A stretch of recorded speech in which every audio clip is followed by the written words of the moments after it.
मुंबई शहरातील पोलीस बांधवांच्या बाबतीमध्ये ते सर्व्हिसमध्ये असताना त्यांना ज्या ज्या फॅसिलिटी मिळत होत्या साहेब 1958च्या नंतर ते ज्यावेळी ते रिटायर होतात त्यावेळी त्या फॅसिलिटी त्यांना बंद होतात.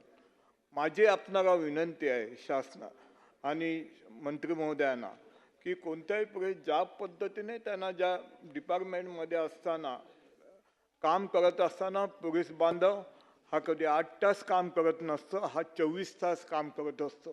कधी रात्री 2 वाजता त्याला आमंत्रण येते आणि अशा पण काम करणाऱ्या अशा ह्या पोलीस अधिकाऱ्यांना मग किंवा ऑफिसर असू दे किंवा शिपाई असू दे हे रिटायर झाल्यानंतर त्यांना कोणत्याही फॅसिलिटी मिळत नाहीत.